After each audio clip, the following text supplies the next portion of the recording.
Hello and welcome to the Listening Post's unboxing channel on YouTube.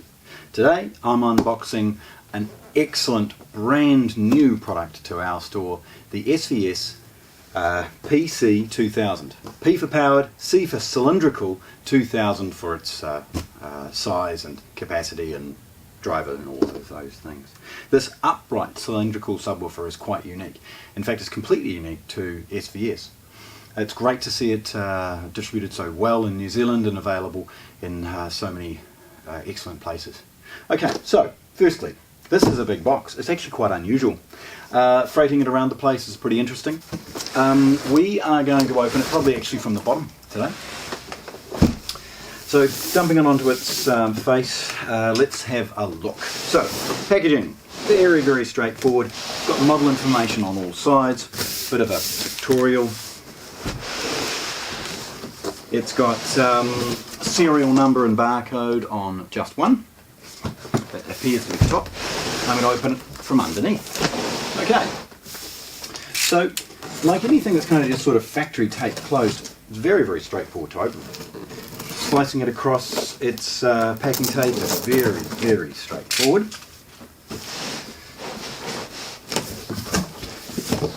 Folding its flat, having a wee look. Firstly, we've got a big layer of protective packaging. Okay, let's have a look. Now, obviously, because the subwoofer is cylindrical, it's all cut away to support it brilliantly. And in it, and the reason that I opened it from the bottom, was to reveal the accessories that it comes with first. Taped in the bottom of the box is a basic accessory pack. It's got power cords and a setup manual. So let's have a look at what's inside. We've got a New Zealand IEC power cord. Now this is just a 2-pin, no requirement for earth. It's nice and long, it's a good quality cable. Along with that, we've got a Singaporean one. This particular unit, of course, is 220 volts, so New Zealand being 230, 240, it'll work fine, and there's the alternate power cord. There's also basic information about SVS subwoofers and a quick setup guide. Quick setup guide is in colour, and then the user manual is black and white. Again, discarding that packaging and drilling down into this thing. Now, at this point, like many of the unboxing videos beforehand, it's often a good idea to take the box off the product, not the product out of the box. So as I carefully roll that forward, I'm going to lift this box off and get rid of it. Right, so we start to see this product in its physical size and why it's called the PC for cylinder. There's a big factory bag. It's sort of loosely taped closed. And as we sort of pull that off to one side, we actually get to see the main driver because it is a floor firing design. So,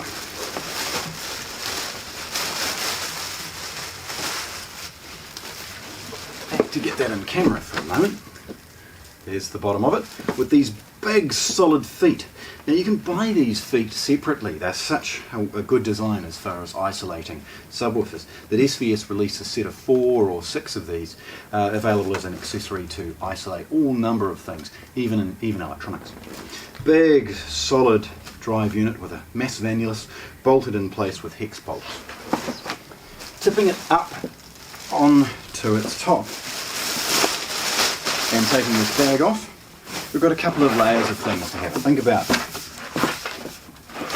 There's a couple of big desiccant bags to make sure that this product is dry, and we're simply just going to take a knife to the packaging and take that piece of cardboard off with ease. It reveals immediately the back of the subwoofer and its port, and as I take the protective unit off, we see that the product is in the option of standard black, traditional black with sort of their black ash wood grain on the top. There is a gloss black variant, and I believe this is actually removable, so should it get scratched or dinged, or perhaps you want to change from the ash to gloss or something else, you can do so easily. Obviously, as this product sort of has dual purposes, perhaps could be a coffee table or something like that if you need it, or something to prop your beer beside you, you may end up with some marks that you want to replace it with. Okay, now, one of the reasons, before I move on, that this is a cylinder is that subwoofer manufacturers for decades have had issues dealing with ports. Getting that port long enough so that it can not chuff or influence the air movement into the space as much. Now what SVS have done with this unit is they've got their floor firing driver, and then the port immediately changes angles. So that the height that we have here is in fact the length of the port. It gives an immediate change in its response and ability to couple so well to a room. It gives you control and physical presence to the sound without it having to be some ginormous box. So instead of it being long or deep, they've gone with tall and cylindrical to make it just that little bit different. I would assume also, being round, standing waves and other things that are very commonly an issue with a square box are also eliminated.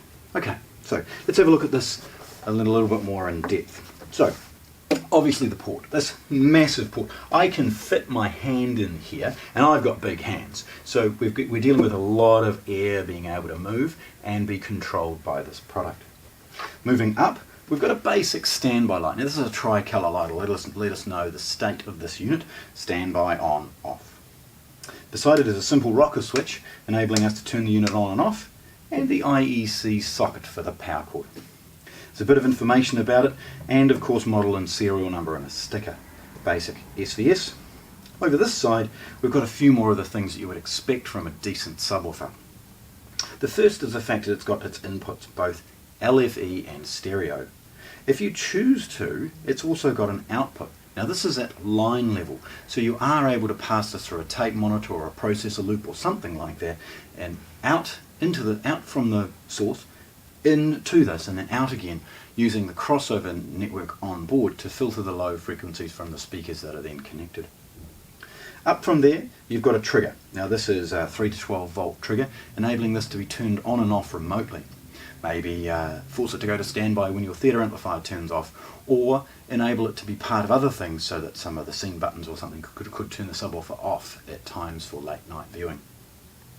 Above it is the switch relating to its standby and whether or not it's an auto or in standby. Auto on, I should say. The next dial is the low frequency pass filter. Now, the subwoofer will always try to do the lowest frequency possible. This is telling it the highest frequency you want it to do, so it can roll in brilliantly with the roll off of your main speakers. Above it is phase. Now, many subwoofers have an in and out of phase switch. This can be useful, but most useful is the ability to change the phase with some variation. This has a full 0 to 180 degree phase alignment, giving you the ability to overcome some of the less obvious phase issues that people commonly have in their homes. Above that, a classic volume control. And of course you need one of those to be able to adjust this product so it sounds excellent, lots of slam and body to it, but without being too bloated or booming. Okay, so we'll spin this around. You see this beautiful subwoofer. They're quite tall, quite big, but it needs to be. This lovely PC-2000 active subwoofer from SVS, unboxed here at the Listening Post in Christchurch. Thanks for watching. If you want to see more, subscribe to our channel.